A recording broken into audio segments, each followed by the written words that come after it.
हाँ, तो मैं बता रहा था कि पाकिस्तानी कंपनीज़ का ना फेवरेट टॉपिक है स्टैक और क्यू। इसकी वजह ये है कि आपके पास जो बाहरी कंपनीज़ हैं उनके फेवरेट टॉपिक्स होते हैं बैक ट्रैकिंग के, रिकर्जन के और डायनामिक प्रोग्रामिंग के, ठीक है ना। और ग्राफ्स और ट्रीज़ के, बिकॉज वो कंपनीज आपसे एक्सपेक्ट कर रही होती हैं कि आपको उस लेवल पे काम आता है, बिकॉज उतना पे भी ज़्यादा कर रही हैं। पर पाकिस्तान की जो कंपनीज हैं नॉर्मल, जो 60K से लेके 1 लाख तक पे करती हैं, उन लोगों को फ़र्क नहीं पड़ता आपको डीपी आती है कि नहीं आती। बड़ी कंपनीज में काफ़ी पूछा जाता है, मैंने आपको बताया आरबी सॉफ्ट में एक क्वेश्चन आपके पास होता ही है डीपी का। तो वो बड़ी कंपनीज को छोड़ दो, तो बाकी जितनी भी छोटी कंपनीज है ना जो 60K से लेके 1 लाख तक पे कर रही हैं, उन लोगों को अरेज, स्टैक और क्यू और लिंक लिस्ट बस। अगर आपको इतना अच्छी तरह आता है ना, और रिकर्जन के बारे में पता है, और बैक ट्रैकिंग नहीं भी आता तो चलता है, मतलब आप इंटरव्यू टेस्ट वगैरह क्लियर कर लेते हो, आराम से हो जाते हैं। स्ट्रिंग्स में से मोस्टली क्वेश्चन पूछे जाते हैं। पर स्टैक और क्यू जो है ना वो एक और फेवरेट टॉपिक है पाकिस्तानी कंपनी का। आज हम डिस्कस करेंगे स्टैक और क्यू को इकट्ठा, और कोशिश करेंगे हम दोनों को इम्प्लीमेंट भी कर लें, अगर ना हुई तो नेक्स्ट क्लास में कर लेंगे। पर आज मैं चाहता हूँ आपके जहन में ना कॉन्सेप्ट क्लियर हो जाए, बिकॉज याद रखना स्टैक जो है ना, स्टैक ये कंप्यूटर साइंस में इतनी इंपॉर्टेंट है कि इसके बगैर कंप्यूटर काम नहीं कर सकता, ठीक है। मैं भी आपको बताऊंगा कैसा क्यों होता है। इसकी जो एप्लीकेशन है वो बेइंतहा हैं, हर जगह पे इसकी एप्लीकेशन है। आपका जो कोड एडिटर है वो इसकी एप्लीकेशन है। आप जो टेक्स्ट लिखते हो, कोई भी आपने VS कोड खोला, लेट्स से अगर मैं आपने VS कोड खोला और यहाँ पे आके आपने कुछ भी लिखा, तो जब आप अनडू करते हो Ctrl Z, ये जो मैंने अनडू किया ये बेसिकली स्टैक ऑपरेशन है। मैं जो भी चीज़ लिखता हूँ ना, ये बेसिकली उस स्टैक से डेटा को उठा के लाता है मेरे पास। तो हर जो चीज़ हम कर रहे होते हैं, जो आपकी रैम स्टोरेज है बस में स्टैक स्टोरेज, जितनी भी फंक्शन कॉल होती हैं वो सब स्टैक के अंदर होती हैं। जब हम रिकर्जन पढ़ेंगे तब मैं आपको स्टैक कॉल के बारे में बताऊंगा कि स्टैक कॉल क्या होता है। जावास्क्रिप्ट में स्टैक बहुत इंपॉर्टेंट है। जब आप जेएस में कोड कर रहे होते हो और आपने कोई इवेंट ब्लॉकिंग कोड लिखना है या आपने कोई रिकर्सिव कोड लिखना है, तो आपको वो ध्यान रखना पड़ता है कि कहीं आपकी स्टैक ओवरफ्लो ना हो जाए डिफरेंट केसेस में, ठीक है। तो स्टैक अगर आपको समझ आ जाती है, तो जितने भी आपके मेन मेन प्रॉब्लम है इसमें डबल स्टैक के क्वेश्चन हैं, और पैरेंथेसिस को वैलिडेट करना आता है कि आपने ब्रैकेट्स को वैलिडेट करना है स्टैक के थ्रू ना, तो ये सारे क्वेश्चन सॉल्व हो जाते हैं। वरना इसकी एप्लीकेशंस बहुत ज़्यादा हैं, मैंने आपको 2-3 बता दी हैं, अभी आगे जाकर और भी बताऊंगा जब हम रिकर्जन आगे पढ़ेंगे। पर स्टैक इतनी आसान है ना इम्प्लीमेंट करना, और ये टॉपिक इतना आसान है कि आपको 5 मिनट में समझ आ जाएगा। आपको मैं आसान लफ्ज़ों में बताऊंगा। आपके पास एक डेटा स्ट्रक्चर है, बेसिकली डेटा को स्टोर करता है, बिकॉज डेटा स्ट्रक्चर है स्टैक। इसमें क्या होता है, लीफो फॉलो होता है। लीफो का मतलब क्या होता है, लास्ट इन फर्स्ट आउट। तो याद रखना इसमें फॉलो होता है लास्ट इन फर्स्ट आउट। अब देखो आपको यहाँ पे ना लास्ट इन फर्स्ट आउट सुन के पता चल गया है कि आपके पास लीफो का मतलब क्या होगा। आपके पास लीफो का मतलब होगा जो भी लास्ट पे आएगा वो फर्स्ट पे आउट होगा, ठीक है। तो ये क्या होता है, लीफो डेटा स्ट्रक्चर, LIFO। तो लीफो का मतलब क्या है, लास्ट इन फर्स्ट आउट। अब हम क्या करते हैं, यहाँ पे हम ना एक स्टैक ड्रॉ करते हैं। तो हमारे पास शेप्स में ये रेक्टेंगल है, तो हम यहाँ पे ना एक स्टैक ड्रॉ कर लेते हैं। ये आप समझिए आपके पास स्टैक है, ठीक है। ये एक आपके पास स्टैक है, और इसमें हम ना कोई भी एलिमेंट्स वगैरह ऐड कर सकते हैं। एक सेकेंड, ट्रांसपेरेंट, हाँ। तो अब लेट्स से मैंने यहाँ पे ना कुछ एलिमेंट्स ऐड किए, जिसमें पहला एलिमेंट 5, लेट्स से मैं एक बार स्टैक बना लूँ, फिर मैं आपको दिखाता हूँ। अब लेट्स से इसमें से ना 5 एलिमेंट्स ऐड करेंगे अभी फ़िलहाल एग्जांपल के लिए। तो मैं 5 एलिमेंट्स के लिए स्टैक बना रहा हूँ। हम कोड में भी 5 एलिमेंट्स पे ही काम करेंगे। एग्जांपल के लिए 5 एलिमेंट्स काफ़ी हैं। तो ये आपके पास 3 हो गए, फिर आपके पास ये 4 हो गए। तो ये आपके पास ना रैम मेमोरी में इसको जिस तरह करके स्टैक पड़ी होती है। तो 1 2 3 4, और ये आपके पास 5वां एलिमेंट, बस 5 एलिमेंट्स तक की हम स्टैक बना रहे हैं।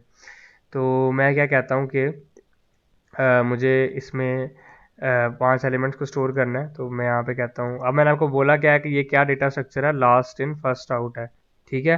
लास्ट पे इन होगा, फर्स्ट पे आउट होगा। तो देखो जब भी मैं कोई एंटर करूँगा एलिमेंट, लेट से इसमें ना एक पुश ऑपरेशन होता है जिससे हम एलिमेंट को ऐड करते हैं, ठीक है। तो वो आप पुश ऑपरेशन के बारे में याद रखना। पुश ऑपरेशन क्या होता है, ये आपको अलाउ करता है कि आप, लेट मी, मतलब इसका पहला ऑपरेशन है वो पुश है, PUSH, पुश। दूसरा ऑपरेशन है पॉप, ठीक है।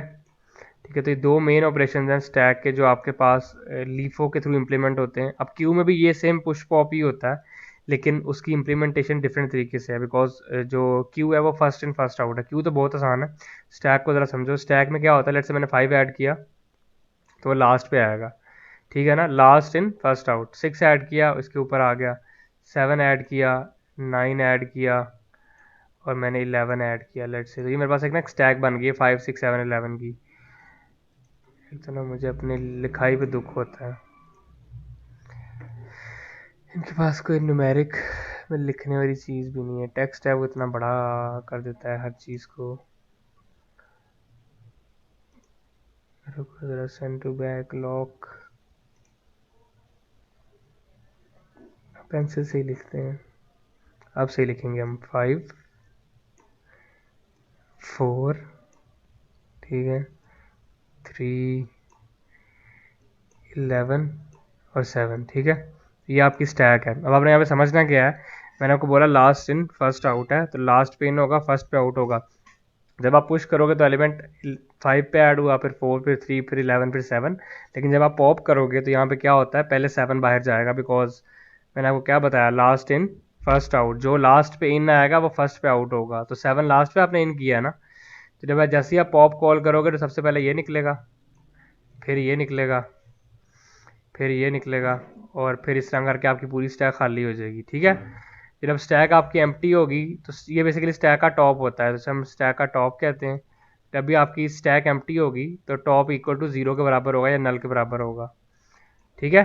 तो टॉप से आप मेंटेन रखोगे अपना स्टैक का काउंटर कि कितने एलिमेंट्स इसमें ऐड किए हैं। तो स्टैक जो मोस्ट कॉमनली इम्प्लीमेंट होती है वो इम्प्लीमेंट होती है आपके उसके साथ, अरे के साथ, ठीक है। तो हम एक स्टैक को इम्प्लीमेंट करते हैं। पहले आपको एक मज़े की बात बताता हूँ, जो स्टैक है आपके पास, ये आपके पास ना बिल्ट इन STL के अंदर, ठीक है। तो मतलब STL में आपको ये स्टैक बिल्ट इन मिलती है। आपको STL वाली स्टैक दिखा देता हूँ। पहले आप यहाँ पे सिर्फ स्टैक लिखोगे, आगे आप बोलोगे मुझे इंटीजर की स्टैक चाहिए, उसका नाम है S, ठीक है ना।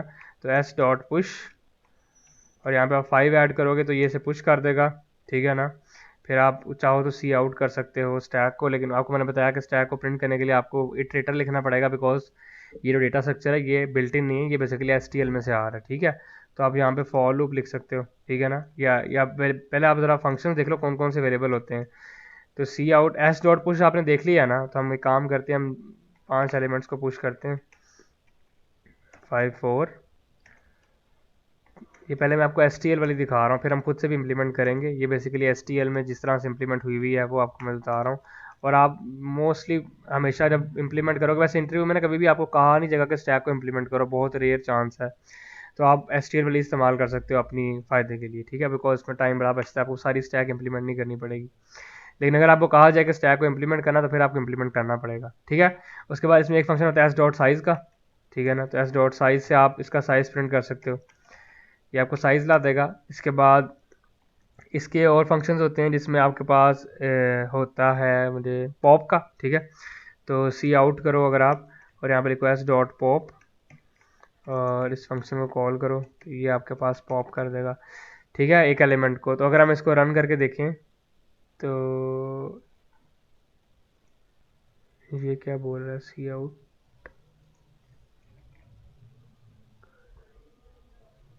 एक मिनट। अच्छा, S डॉट पॉप जो है बेसिकली ये ऑटो के साथ काम करेगा, तो इसको भी आप ऐसे छोड़ दो, ठीक है।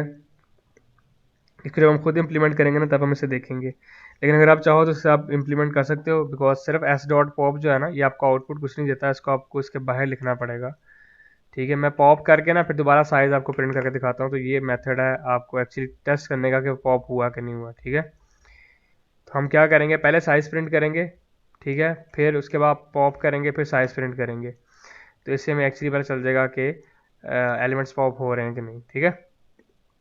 तो यहाँ पे आप देखो मैंने 5 ऐड किया था, 4 ऐड किया था, 3 ऐड किया था, 11 ऐड किया था, और 12 ऐड किया था। तो इसने बेसिकली क्या किया, आप पहले उन्हें पुश किया, ठीक है ना, और उसके बाद उनको पॉप किया, तो आपके पास 2 एलिमेंट पॉप हुए, ठीक है। तो अब यहाँ पे आपने जब इसका साइज़ प्रिंट किया तो पहले स्टैक का साइज़ था 5, देखो ये वाली जो लाइन है यहाँ पे स्टैक 5 साइज़ की है, तो आपको 5 प्रिंट हुआ।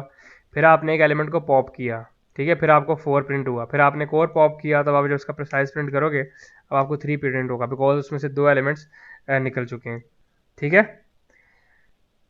तो साइज़ ऑफ स्टैक से आप बेसिकली ये बता सकते हो कि क्या आपका साइज़ पॉप हो रहा है कि नहीं हो रहा पुट। और यहाँ पे एक एम्प्टी का फंक्शन होता है, वो आपको पता होना चाहिए स्टैक एम्प्टी है, बिकॉज देखो अगर स्टैक एम्प्टी है तो आप उसे चला ही नहीं सकते ना। तो S डॉट एम्प्टी से आप ये पता लगा सकते हो कि आपका जो स्टैक है वो एम्प्टी है कि नहीं है, ठीक है। तो अगर आप सी आउट करो, आई थिंक ये भी एक बूलियन रिटर्न करता है, तो ये आपको इफ़ ये 1 या 0 रिटर्न करेगा, बेसिकली 2 या फॉल्स रिटर्न करेगा। तो s.empty अगर हम इसे रन करें तो ये देखो इसने 0 रिटर्न किया, ठीक है ना। तो s.empty का मतलब ये है कि अगर आपको ये 1 रिटर्न करता है मतलब स्टैक एम्प्टी है, अगर 0 रिटर्न करता है मतलब स्टैक एम्प्टी नहीं है। तो जब भी हम कोई फंक्शन क्रिएट करेंगे स्टैक का, ये स्टैक को इम्प्लीमेंट करेंगे, हमेशा पहले ये चेक करेंगे कि स्टैक कहीं एम्प्टी तो नहीं है, ठीक है। तो बहुत सिंपल सी चीज़ है, मैंने आपको दिखा दिया। आप पुश कर सकते हो, आप पॉप कर सकते हो, यानी कि आप डाल सकते हो और आप निकाल सकते हो, ठीक है। और फॉलो किसको करेगा, लीफो को।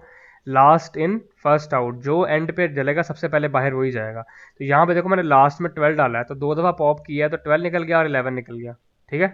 पीछे 5 4 3 रह गए, यानी कि 3 एलिमेंट्स बच गए हमारे पास यहाँ पे, आपको नजर आ रहा है। अब हमने क्या करना है, हमने इस चीज़ को ना खुद से इंप्लीमेंट करना है, ठीक है।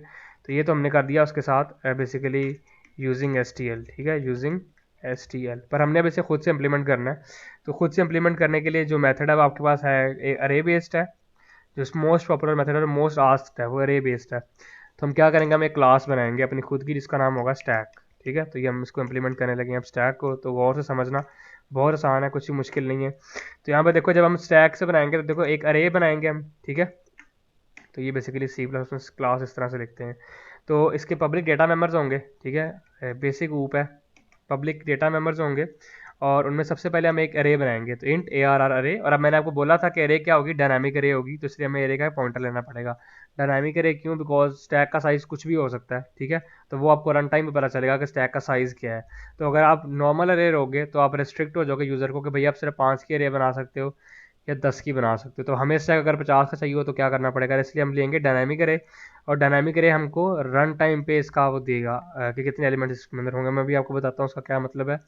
और मैंने आपको बोला हम टॉप लेंगे ताकि हम ये डिसाइड कर सकें कि हम अरे स्टैक के किस हिस्से पे। मैंने आपको यहाँ पे डायग्राम में दिखाया था कि टॉप आपको बताता है कि आप किस हिस्से पे हो। अगर आपका टॉप 0 है मतलब आपकी एम्प्टी है, और अगर आपका टॉप 1 है तो मतलब आप यहाँ पे हो। तो आपको पता है नेक्स्ट एलिमेंट ऐड करना, तो आपको टॉप प्लस प्लस करना है हर दफ़ा जब भी आप नया एलिमेंट ऐड करोगे, ताकि हमें पता चल जाए कि हम स्टैक के कौन से एलिमेंट पे पहुँच गए हैं। और अगर हम 5th एलिमेंट पे पहुँच गए हैं तो हमने बोल देना कि भाई स्टैक फुल हो गई है, अब आप और एलिमेंट्स ऐड नहीं कर सकते। तो अगर स्टैक फुल होने के बाद भी कोई एलिमेंट ऐड करे तो उसे कहते हैं स्टैक ओवरफ्लो का एरर, ठीक है। तो ये आपने देखा होगा कोडिंग करते वक्त स्टैक ओवरफ्लो का एरर आता है। तो टॉप बेसिकली ये मेंटेन करेगा उसके स्टेट को, स्टैक के स्टेट को, स्टैक अभी कहाँ पर पहुंची है, ठीक है। तो टॉप के बाद हम लेंगे साइज़, जो हमारी इसका साइज़ होगा, ठीक है। सिंपल सी बात है, एक स्टैक की क्लास है जिसमें 3 डेटा मेंबर्स हैं, एक अरे है जिसमें सारा डेटा स्टोर होगा जो कि डायनामिक अरे है, फिर एक टॉप का वेरिएबल है जो कि उसकी स्टेट को स्टोर करेगा कि स्टैक कहाँ पर है, और एक साइज़ का वेरिएबल है जो कि बताएगा कि स्टैक का साइज़ क्या है। अब यहाँ पे हम एक कंस्ट्रक्टर बनाएंगे, ठीक है। कंस्ट्रक्टर क्या करता है, इनिशियलाइज करता है आपकी क्लास को। जब भी आप क्लास का ऑब्जेक्ट बनाते हो ना, तो सबसे पहले उसका कंस्ट्रक्टर इनिशियलाइज होता है। तो हमने क्या किया, हमने बोला कि जब भी आप स्टैक बनाओगे ना तो आप साइज़ पास करोगे उसमें, ठीक है। और हम बोलेंगे कि दिस साइज़, ये मैंने आपको बताया था बेसिक ऊप। दिस जो है बेसिकली एक ऑब्जेक्ट है जो कि जब भी क्लास इंस्टेंशिएट होती है ना, दिस ऑटोमेटिकली एक ऑब्जेक्ट क्रिएट होता है, इसको वर्चुअल ऑब्जेक्ट कहते हैं। और ये कोडिंग लैंग्वेज जो है ये आपके लिए खुद से जनरेट कर रही होती है, ठीक है। जो हमें साइज़ वहाँ से आएगा उसके इक्वल हम साइज़ का वेरिएबल कर देंगे, और हम इस साइज़ की फिर एक अरे बनाएंगे, ARR is equal to new int ARR। अगर आपने देखा हो ये मेथड अरे को क्रिएट करने का, आप जाओ ज़रा वापस आपने प्रोग्रामिंग फंडामेंटल्स में, तो आपको याद होगा कि हम बेसिकली डायनामिक अरे क्रिएट करते थे एक न्यू कीवर्ड के साथ, ठीक है। तो टॉप इनिशियली जब कोई एलिमेंट भी नहीं है, टॉप शुरू में होगा -1, ठीक है। 0 भी रख सकते हो, ये आपकी मर्जी है। लेकिन मसला क्या होता है यहाँ पे कि अगर आप अरे बना रहे हो ना, अगर आप स्टैक बना रहे हो जो कि 1 इंडेक्स बेस्ड है, जिसमें पहला एलिमेंट 1 इंडेक्स पे, दूसरा 2 पे, फिर तो आप यहाँ पे 0 रख सकते हो। पर हम जो स्टैक बना रहे हैं वो 0 से स्टार्ट होती है, तो इसलिए हमें टॉप को -1 करना पड़ेगा, ठीक है। इसमें कोई कन्फ्यूजन तो नहीं है ना, अगर हम इसे 0 कर देंगे तो टॉप और स्टार्ट में कोई फ़र्क रह नहीं जाएगा, ठीक है। तो इनिशियली जब कुछ भी ना हो तो वो -1 होगा, ठीक है। तो यह आपने स्टैक का एक कंस्ट्रक्टर बना लिया। अब हम बनाएंगे इसके फंक्शंस। पुश सबसे पहले बनाते हैं, ठीक है। आपने पुश देखा ना स्टैक वाला, अब हम यहाँ पे खुद से वो पुश फंक्शन लिखने लगे हैं। तो पुश कुछ ना कुछ आपसे एलिमेंट लेगा, ठीक है ना, जरी बात है, कुछ ना कुछ ऐड करना है तो एलिमेंट तो लेगा ही आपसे।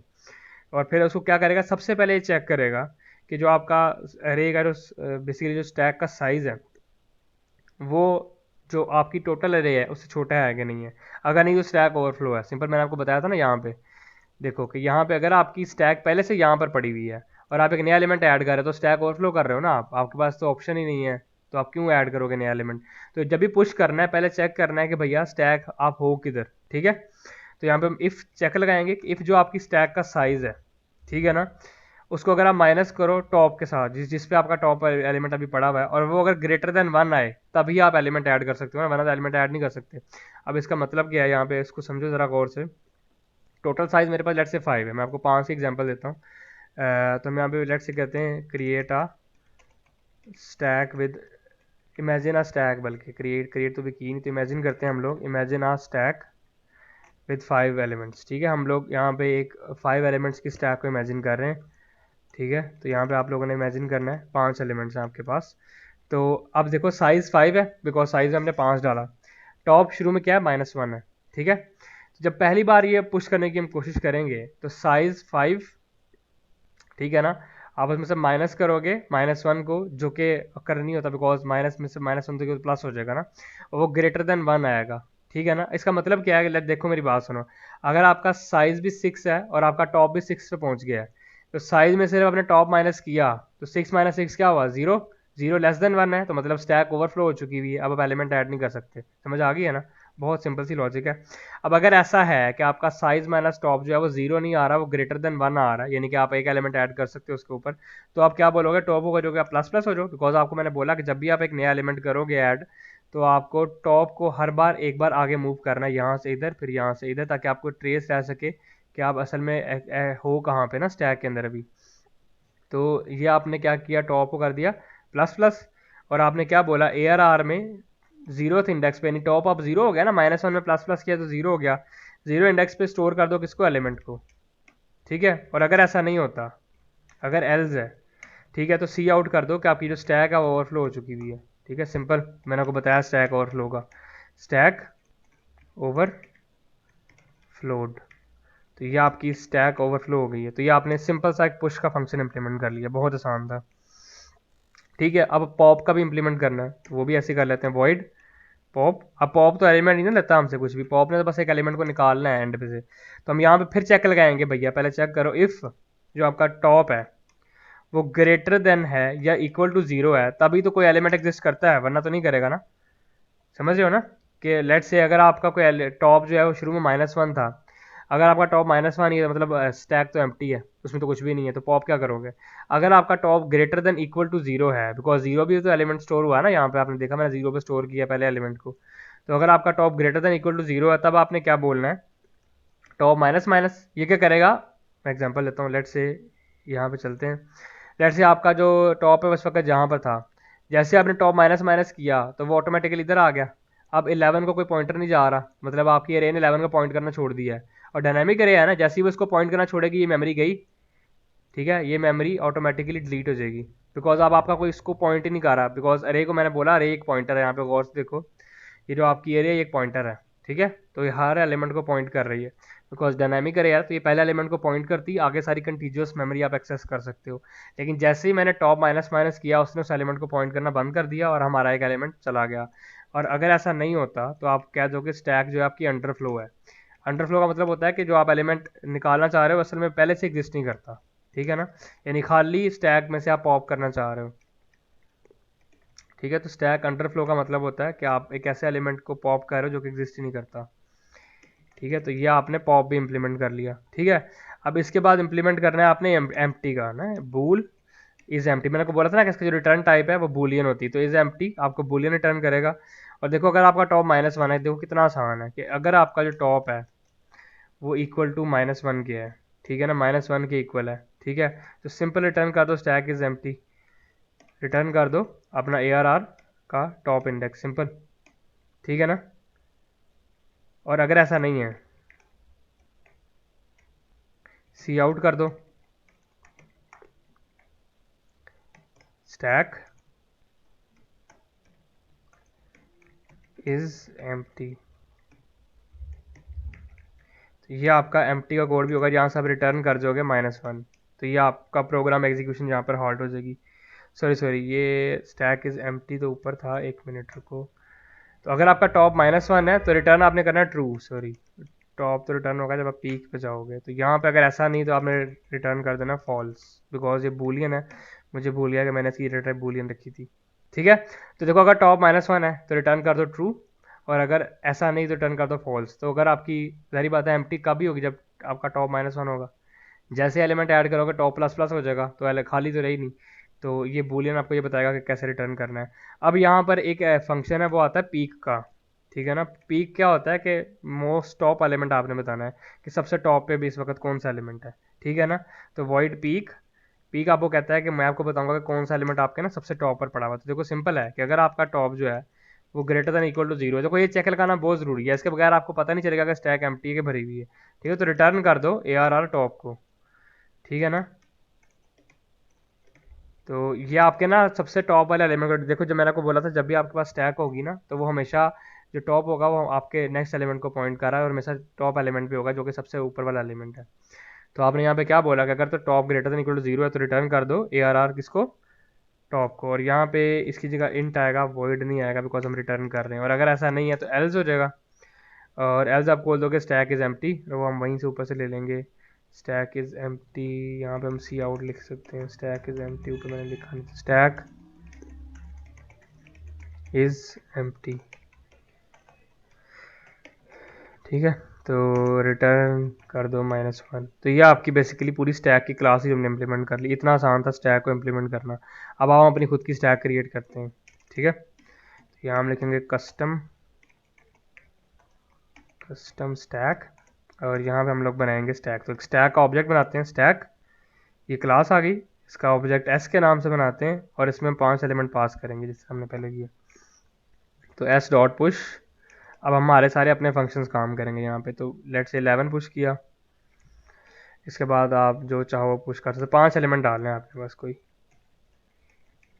3 और 2 5। तो यहाँ पे हम लिख लेंगे 14, यहाँ पे लिख लेते हैं 12, यहाँ पे 17 और यहाँ पे 18। ठीक है। तो ये आपके एलिमेंट्स सारे सारे स्टैक में पुश हो गए। अब अगर मैं आपको पीक को प्रिंट करके दिखाऊं, एस डॉट पीक, तो देखना जो टॉप मोस्ट एलिमेंट है ना ये उसको प्रिंट करेगा। तो लेट्स ट्राई, कोई एरर ना आए। पहली बार वैसे कोड चलता नहीं है लेकिन स्टिल इसकी मेरी प्रैक्टिस बहुत। देखो मैंने आपको क्या बोला था, जो कि लास्ट में ऐड हुआ है वो स्टैक में सबसे ऊपर है। ठीक है। 5 एलिमेंट्स हैं, बल्कि 6, वहाँ 5 हैं, 1 2 3 4 5। तो पीक ने क्या रिटर्न किया, 18। लेकिन अब देखना जादू, मैं अगर एक इसमें से पॉप कर दूँ, ठीक है ना, तो यहाँ मैं लिखूंगा एस डॉट पॉप, और फिर मैं दोबारा पीक को प्रिंट करता हूँ। तो देखना एक एलिमेंट निकल चुका होगा। अब जो पीक है ना वो एक पीछे आ जाएगा। देखो, देखा पहले 18 था पीक, मैंने एक एलिमेंट निकाल दिया, 18 गैप कर दिया यहाँ से और पीछे 17 रह गया। सिंपल है, कोई मुश्किल तो नहीं है, इतनी सी बात है। तो यहाँ पे आप चेक लगा सकते हो, if S dot is empty. ठीक है ना। ये आपका फंक्शन है, ये रिटर्न करेगा ट्रू या फॉल्स। अगर तो ये ट्रू रिटर्न करता है मतलब स्टैक एम्प्टी है, और सी आउट कह दो स्टैक एम्प्टी है, वरना कह दो नहीं है। तो यहाँ पे लिख सकते हो स्टैक इज़ एम्प्टी मेरे दोस्त। ठीक है ना। तो आपने उसे बोला कि स्टैक एम्प्टी है, और अगर ऐसा नहीं है तो आप कह सकते हो कि स्टैक इज़ नॉट एम्प्टी मेरे दोस्त। ठीक है। यहाँ पे हम एल्स लगा देंगे। तो ये बेसिकली आपने ना कस्टम से स्टैक इम्प्लीमेंट कर ली खुद से, विदाउट यूजिंग STL, वरना आप STL से भी कर सकते थे। ठीक है ना। तो ये आपके पास, चला के देखते हैं। देखो तो स्टैक इज़ नॉट एम्प्टी मेरे दोस्त। ठीक है। तो ये आपका स्टैक हो गया। इतना आसान था स्टैक इम्प्लीमेंट करना। इसमें कोई चीज़ किसी को समझ ना आई ना, मुझे अभी पूछो, पहले मैं स्टैक क्लियर करना चाहता हूँ, फिर हम क्यू पे जाएंगे। तो if you have any question इतने से के बारे में तो मुझे बताओ, हम पहले क्वेश्चन के आंसर करेंगे फिर हम क्यू पढ़ेंगे। तो किसी का कोई क्वेश्चन है स्टैक के बारे में? कहाँ पर? If size minus top is greater than equal to 1, कहाँ पे? यहाँ पे?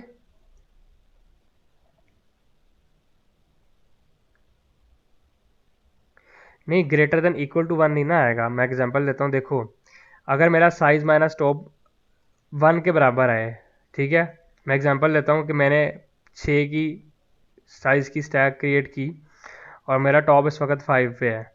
तो देखो मेरी बात सुनो, टॉप स्टार्ट कहाँ से होता है? 0 से स्टार्ट होता है ना। तो 0 में 5 ऐड करो, क्या आएगा?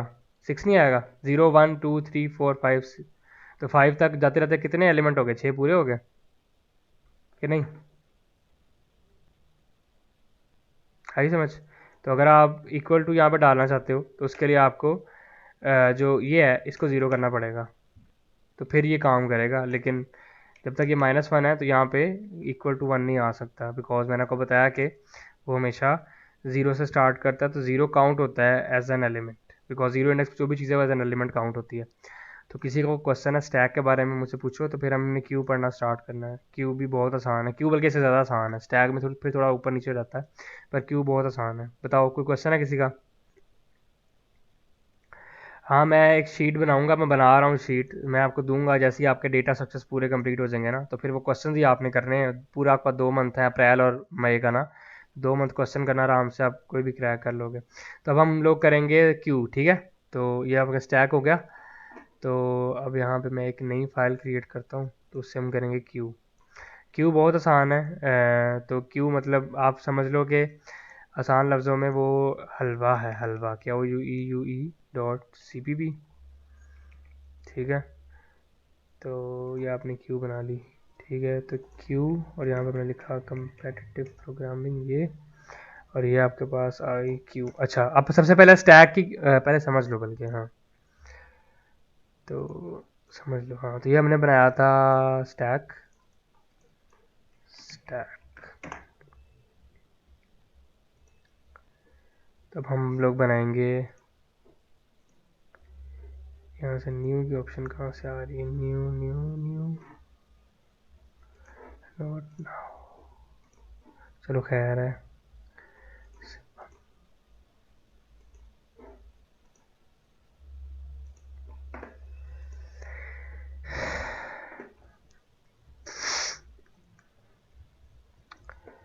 अच्छा, हम लोग अब करने लगे क्यू, ठीक है ना। क्या हो जो, अच्छा, क्यू आपकी ज़िंदगी में कभी गए हो किसी स्टोर वगैरह पे या असेंबली में खड़े हुए सुबह सुबह, सर क्या कह देते थे? बेटा क्यू बना लो, क्यू बना लो, है ना? याद है, कुछ याद आया बचपन की यादें?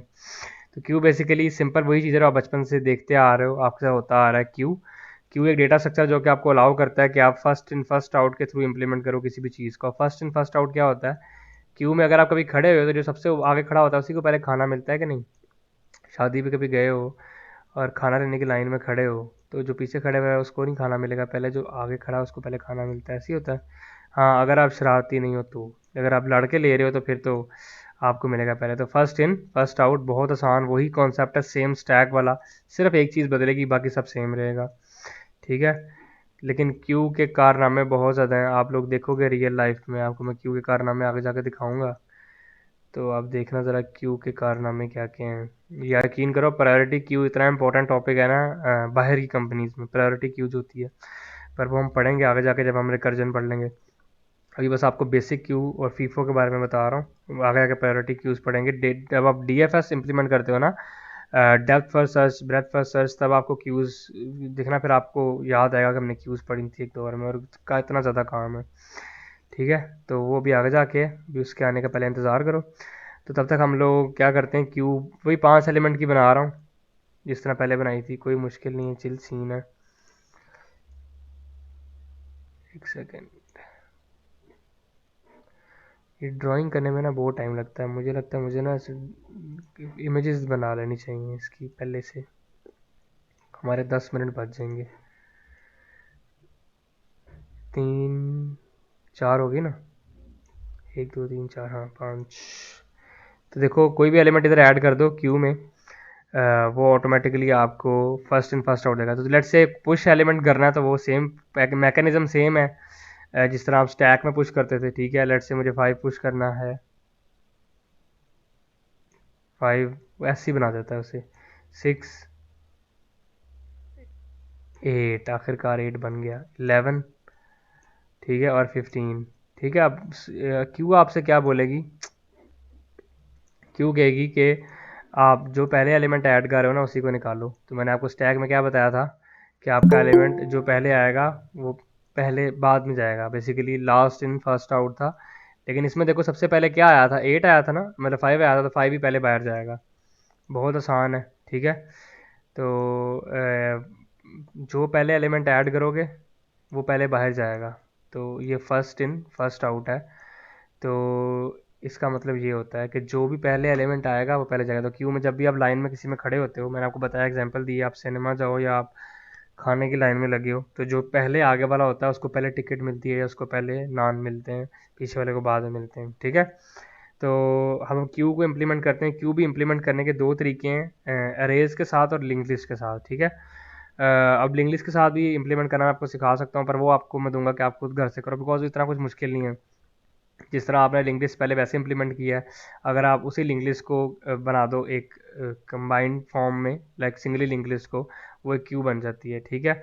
बस आपको ना उसका फ्रंट और एंड का ट्रैक रखना पड़ता है, बाकी सारा कुछ सेम रहता है। पर वो मैं आपको दूंगा असाइनमेंट, यानी कि वो घर से करने के लिए वीडियो भी दे दूंगा अगर आपने वॉच करनी है कि how to implement queues using link list. मैं आपको अरे से करवा रहा हूँ, बिकॉज मोस्टली जो इम्प्लीमेंटेशन आपको मिलेगी या इंटरव्यूज़ में पूछा जाएगा वो अरेज के थ्रू पूछा जाएगा या स्टैक के थ्रू पूछा जाएगा कि implement a queue using two stacks, ठीक है। लेकिन मोस्टली जो क्वेश्चन आपको क्यू के आएंगे वो अरेज के फॉर्मेट में ही आएंगे। तो हम एक क्यू को इम्प्लीमेंट करते हैं। पहले हम देख लेते हैं कि इसका जो स्टैक वाला वर्जन है, ठीक है।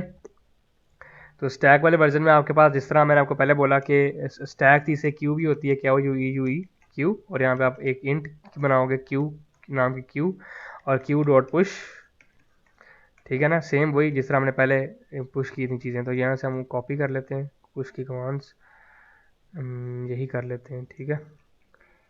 तो ये हमने क्यू को पुश किया, यहाँ पे एस की जगह आएगा एस क्यू, ठीक है। तो क्यू, तो ये बेसिकली सारे एलिमेंट्स क्यू में पुश हो जाएंगे, ठीक है।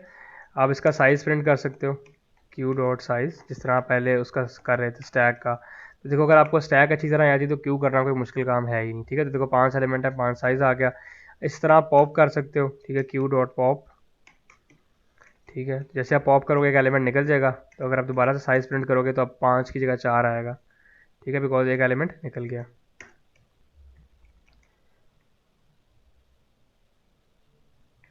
ठीक है। तो ये आप देख लो, ये आपके पास आ गया। तो ये बेसिकली सिंपल सिंपल फंक्शन है, कोई भी ऐसी नई चीज़ नहीं है जो आपने स्टैक में नहीं देखी, सब कुछ वही है। तब हम क्या करते हैं, क्यू को इम्प्लीमेंट करते हैं विदाउट एस के खुद से, ठीक है। तो ये सारे फंक्शन हम खुद से इम्प्लीमेंट करेंगे। तो ये आपका था यूजिंग एस। वैसे मैं आपको मशवरा दूंगा, अगर आपके इंटरव्यू में आपको क्यू का पूछा नहीं ना गया कि इम्प्लीमेंट क्यू, तो अगर क्यू का कोई भी क्वेश्चन आता है तो खुद से इम्प्लीमेंट ना करने बैठ जाना क्यू। मैं बार बार बोल रहा हूँ, क्यू को एज अ इस तरह इस्तेमाल कर लेना। आप जब ग्राफ्स पढ़ोगे ना, जब हम B F S D F S में क्यूज़ का इस्तेमाल करेंगे, हम लोग क्यू क्रिएट नहीं किया करेंगे, हम लोग क्यू इस तरह से इस्तेमाल किया करेंगे, ठीक है, एस के साथ। इसीलिए एस बनाई गई थी, इसका पर्पज़ ये था ताकि आपका कोड का टाइम रिड्यूस हो सके। तो हम क्यू बनाएंगे एक, जिस तरह हमने पहले बनाई थी सेम स्टैक की तरह। तो क्लास बनाएंगे क्यू की, इसके कुछ पब्लिक डेटा मेंबर्स होंगे। इसमें एक नई चीज़ आती है, अभी आपको बताता हूँ वो क्या होती है। बाकी सारा वही है, इंट ए आर आर अरे होगी एक, ठीक है। इसके बाद इंट साइज़ होगा जो आपने पहले भी देखा था स्टैक में, ठीक है। अरे आ गई, साइज़ आ गया। इसमें एक चीज़ नहीं होती, वो होता है रेयर। रेयर क्यों होता है, बिकॉज आपको पता है आपने फर्स्ट इन फर्स्ट आउट करना है। तो बेसिकली मैं आपको यहाँ पे बता देता हूँ रेयर और उसमें फ़र्क। आपके पास स्टैक में टॉप था, याद है आपको, टॉप से आप एक रख रहे थे सारा मेंटेनेंस स्टैक की, उसकी स्टेट को ट्रैक कर रहे थे कि भैया स्टैक में आप इस वक्त कहाँ पर हो। पर क्यू में देखो आपने फर्स्ट इन फर्स्ट आउट करना है, तो जो पहले आएगा आपको उसका भी पता होना चाहिए और जो बाद में आएगा उसका भी पता होना चाहिए, ताकि आप सिर्फ पहले वाले एलिमेंट को निकालो और बाकी क्यू को ना छेड़ो। तो जो आपके पास रियर होता है ना, रियर, तो ये हमेशा आपके जो जब आप ऐड करते शुरू हो रहे हो वहाँ तक रहेगा। अभी आपको एग्जाम्पल से दिखाता हूँ, या पहले एक बार कोड लिख लें फिर मैं आपको दिखाता हूँ। तो रेयर के बाद क्या होता है, इसमें क्यू फ्रंट भी होता है, ठीक है ना। फ्रंट नाम का एक वेरिएबल होता है, जो फ्रंट क्या करता है, फ्रंट आपको अलाउ करता है कि आप जो उसका स्टार्ट है ना, क्यू का स्टार्ट उस पर रखो। मैं एग्जांपल लेता हूँ, शुरू में क्या होगा आप समझो ज़रा। अब आपको रेयर और फ्रंट के बारे में बताने लगा हूँ, तो यहाँ पे गौर समझो, शुरू में रेयर फ्रंट दोनों जीरो पे होंगे, ठीक है, यहाँ पे, ठीक है। तो रेयर भी इधर ही होगा, फ्रंट भी इधर ही होगा। जैसे ही आप कोई नया एलिमेंट ऐड करोगे, रेयर मूव करता रहेगा ऊपर, जिस तरह टॉप मूव कर रहा था ना, तो रेयर इधर जाएगा, फिर रेयर इधर जाएगा। तो रेयर बेसिकली ट्रैक कर रहा है आपके कि आपके एलिमेंट्स कहाँ पर फ्रंट वहीं का वहीं है, ठीक है। तो अगर आपने कोई भी एलिमेंट पॉप करना है तो आप फ्रंट से पॉप करोगे, रेयर से पॉप नहीं करोगे। रेयर बेसिकली ट्रैक रख रहा है कितने एलिमेंट्स हैं, तो रेयर से आपको पता चलेगा क्यू एम्प्टी है कि नहीं है, क्यू कहीं ओवरफ्लो तो नहीं हो रही। तो जितने भी ओवरफ्लो या एम्प्टी के फंक्शन है आप रेयर से चेक करोगे, और फ्रंट से आप उसको प्रिंट कर, जैसे आप पॉप करोगे ना, तो आप फ्रंट को ऊपर मूव कर दोगे, भैया ये एलिमेंट पॉप हो गया, तो अब फ्रंट आगे चले जाओ, सिंपल, ठीक है। स्टैक में ऐसा नहीं था, बिकॉज स्टैक में आपको सिर्फ एक साइड से एलिमेंट निकालने से कोई टेंशन नहीं थी। पर इसमें आपको क्या, आपको ऊपर वाला मेंटेन करना है और नीचे से लेके चलना है चीज़ों को। इसलिए हमें दो चीज़ें लेनी पड़ती हैं, रेयर और फ्रंट। रेयर ट्रैक करता है जिस तरह स्टैक में टॉप था, और जो आपके पास ये जो फ्रंट है, ये एलिमेंट को पॉप करने के लिए इस्तेमाल होता है। अभी आप कोड में देखोगे भी ये चीज़, ठीक है। तो अब यहाँ पे हम फंक्शन सबसे पहले इसका कंस्ट्रक्टर बनाएंगे, ठीक है। तो कंस्ट्रक्टर के लिए क्या यू ई, ठीक है, जिस नाम का आपका क्लास है उसी नाम का आपका कंस्ट्रक्टर होता है, ठीक है। तो कंस्ट्रक्टर में हम लोग यहाँ से ना हम खुद से साइज़ ले लेते हैं, बिकॉज चाहो तो वैसे आप यूज़र से भी दे सकते हो। तो मैं 1000 का साइज़ ले रहा हूँ, बल्कि 1000 एलिमेंट 10,000 का, तो 10,001 लेना पड़ेगा, बिकॉज मैंने आपको बोला कि आप हमेशा मेमोरी एलिमेंट से एक एलिमेंट ज़्यादा लेते हो। वजह क्या है कि अगर आप कोई भी चीज़ एन में स्टोर कर रहे हो ना, तो जो उसका लास्ट एलिमेंट है n-1 होता है। तो एक्चुअली में अगर आप यहाँ पे 1000 लिखोगे और जीरो से स्टार्ट हो रहा है, तो एक्चुअली में जो लूप चला पाओगे वो n से लेके, यानी कि मैक्सिमम जीरो से लेके आप 999 तक जा पाओगे, ठीक है, 9999 तक। और जैसे ही आप 10,000 एलिमेंट ऐड करने की कोशिश करोगे तो वो आपको एरर देगा ओवरफ्लो का, ठीक है। तो इसलिए हमेशा जब साइज लेते हैं तो 1+ लेते हैं, ताकि आप जीरो से लेके उसकी इंडेक्सिंग को हैंडल कर सको। ये आपको एक मशवरा दे रहा हूँ, सॉफ्टवेयर इंजीनियरिंग प्रिंसिपल्स क्या ये क्वेश्चन है। तो अगर आप कहीं रियल कंपनी में काम करो तो हमेशा अरे के साइज़ को ऑफिशियल साइज से 1+ ही लेना, ठीक है। ये सेम साइज में लेना, वरना वो आपको एरर दे सकता है, आपका कोड क्रैश कर सकता है डिफरेंट जगहों पे जाके। तो आपने वही चीज किया जो हमने पहले किया था, कुछ भी फर्क नहीं है। साइज डिक्लेयर किया, अरे बनाया। अब यहाँ पे हमने फ्रंट लिखा, ठीक है। Front is equal to zero. मैंने आपको बोला कि क्यू में सब कुछ जीरो होगा, बिकॉज क्यू स्टार्ट जीरो से हो रही, तो हम फ्रंट और रेयर दोनों को जीरो रखेंगे, ठीक है ना। बिकॉज इसमें हमें एंड से एलिमेंट निकालना है, सॉरी फर्स्ट से एलिमेंट निकालना है, एंड से नहीं निकालना, ठीक है। तो यह आपने क्यू का कंस्ट्रक्टर बना लिया। फ्रंट भी जीरो है शुरू में, रेयर भी जीरो है। सबसे पहले हम एम्प्टी फंक्शंस को चेक कर लेते हैं कि एम्प्टी फंक्शन कैसे बने। तो बूल इज एम्प्टी, ठीक है ना। तो एम्प्टी कब होगा, सिंपल सी बात है। देखो मैंने आपको बोला, अगर आपका जो फ्रंट है,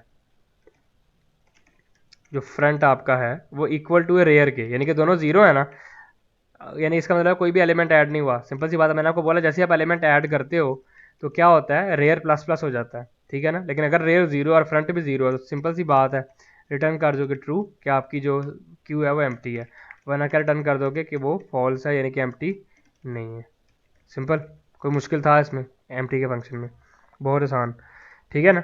तो अगर आपका फ्रंट इक्वल टू रेयर है, मतलब दोनों दोनों जीरो हैं, तो मतलब आपकी क्यू में भी कोई एलिमेंट ऐड ही नहीं हुआ, ठीक है। तो वो एम्प्टी के अंदर आ गया। अब डालते हैं पुश का फंक्शन, ठीक है। ये सबसे मज़े का फंक्शन है। अब याद रखना, बच्चे कंफ्यूज हो जाते हैं। क्यू की दुनिया में ना पुश नाम का फंक्शन नहीं होता। ये मतलब जब आप खुद से इंप्लीमेंट करते हो तब नहीं होता, वैसे स्टैक में तो आपको मिल जाएगा, एसटीएल में भी आपको मिल जाता है पुश का फंक्शन। पर अब पुश को ना एक नए नाम से रिप्लेस किया गया है, उसे हम एन क्यू कहते हैं, ठीक है ना।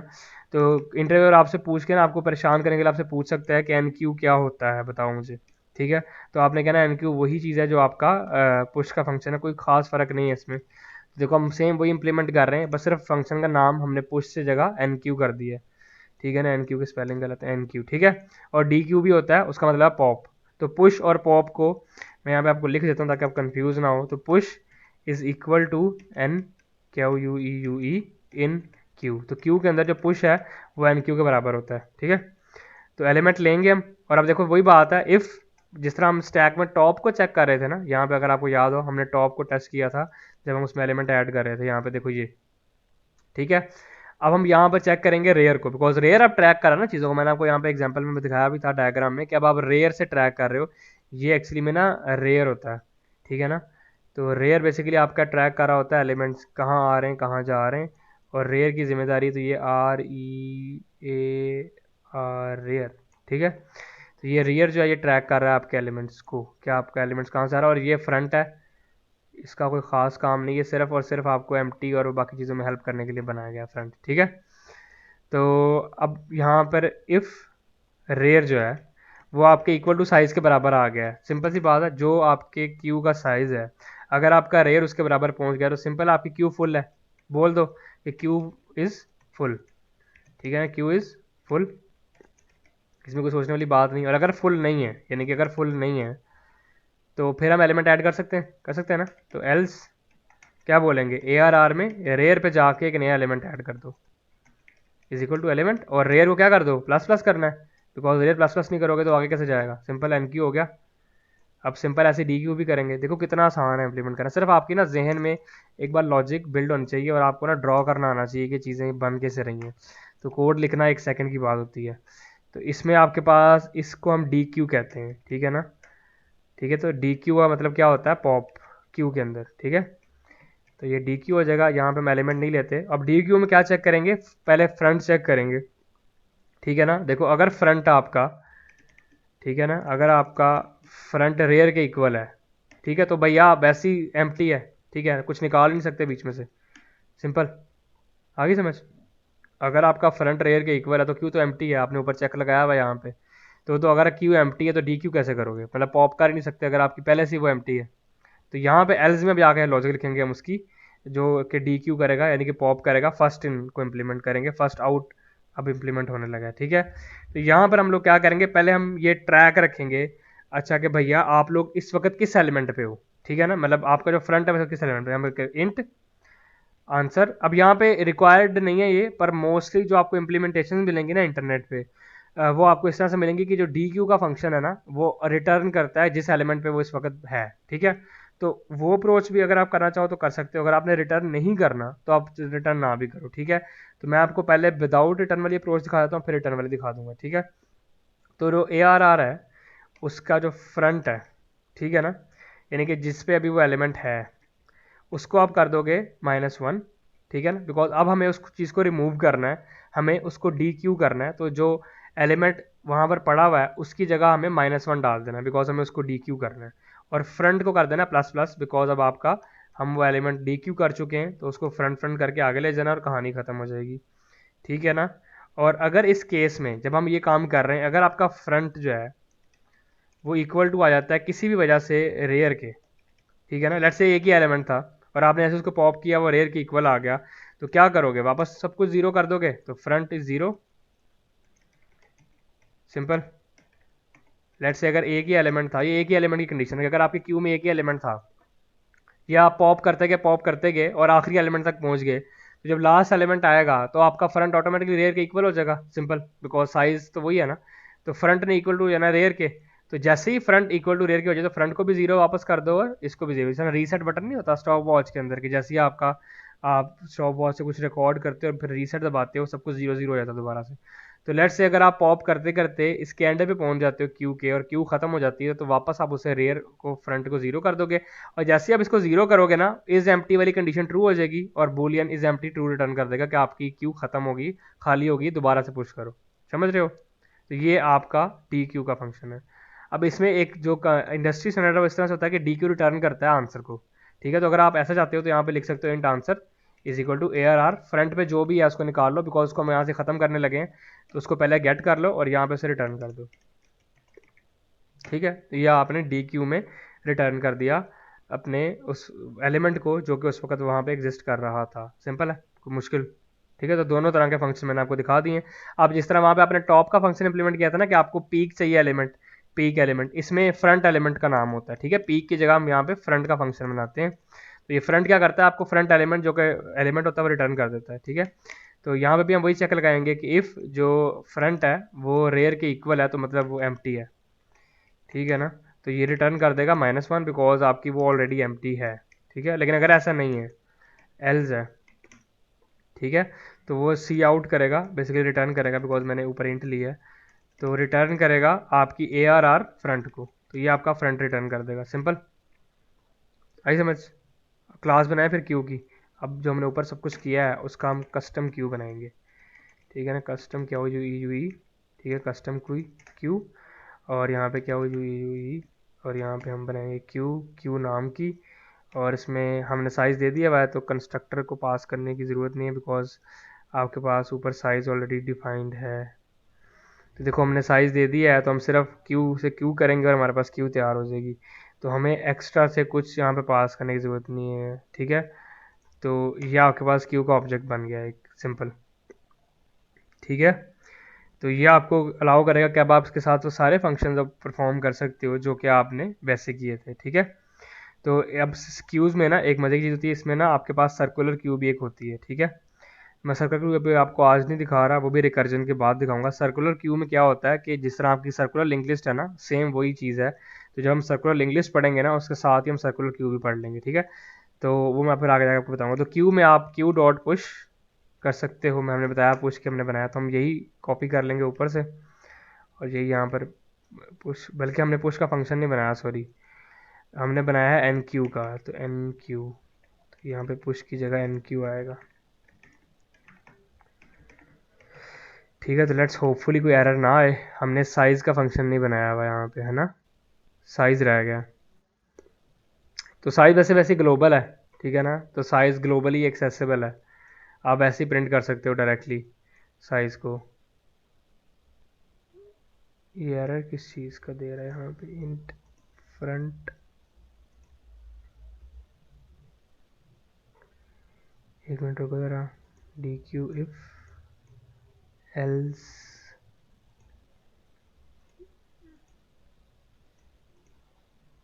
पता नहीं, डोंट नो। चलो ये फिर हम बाद में देखते हैं, लेकिन आप साइज़ को डायरेक्टली एक्सेस कर सकते हो बिकॉज साइज़ ग्लोबल है, ठीक है। तो see out Q dot size, let's hopefully कोई एरर ना आए, एंड एल, ठीक है। तो लेट्स ट्राई रन। तो ये देखा यहाँ पे कुछ ना कहीं तो डिक्लेरेशन आ रहा है, Q front conflicts with the previous declaration int. अच्छा अच्छा, अब देखो हुआ क्या है कि यहाँ पे मैंने फ्रंट वेरिएबल लिया और यहाँ मैंने फ्रंट का फंक्शन बनाया हुआ, तो वो इस पर रोना रो रहा है।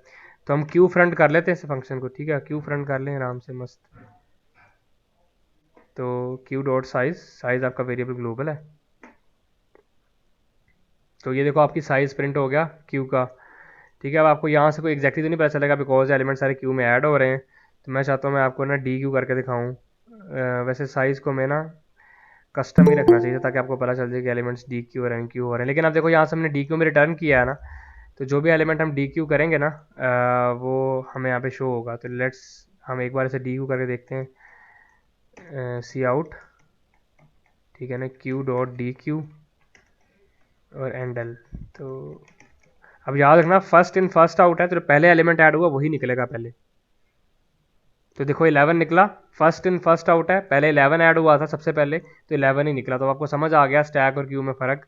आई होप कि इससे आपको सारा समझ आ जाए। Dequeue, enqueue, push, pop, rear, front. अब चाहो आप फ्रंट प्रिंट कर सकते हो। लेट्स से अगर मैं आपको फ्रंट प्रिंट करके दिखाऊं इसके बाद, ठीक है ना, कि जब हमने एलिमेंट ऐड किया तो क्यू फ्रंट क्या था, ठीक है ना, क्यू फ्रंट में आपको रिटर्न करता है जो आपका फ्रंट जहाँ पर आपका वो पड़ा हुआ है इस वक्त। तो यहाँ पे आप देख सकते हो क्यू फ्रंट हमें रिटर्न करेगा 11। तो देखो फ्रंट यहाँ पर है, ठीक है। जैसे ही मैंने डी क्यू किया ना, अब मैं आपको दोबारा प्रिंट करके दिखाता हूँ फ्रंट को कि फ्रंट कहाँ जाएगा, देखना ज़रा, देखो ज़रा गौर से।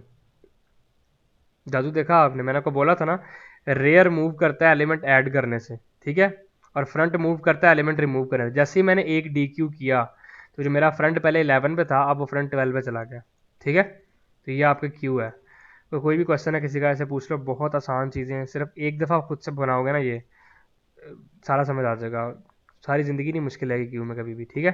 सारे के सारे क्वेश्चन इस तरह से ही आते हैं, कोई मुश्किल क्वेश्चन नहीं। मैं आपको क्वेश्चन करवाऊंगा, शीट भी दूंगा, बस एक बार डेटा स्ट्रक्चर सारे खत्म हो जाएं, बिकॉज मेरा भी कोशिश है कि मैं आपको डेटा स्ट्रक्चर सारे खत्म करवाऊँ मार्च के अंदर अंदर, ताकि फिर हम अप्रैल और मई में क्वेश्चन कर सकें, ठीक है।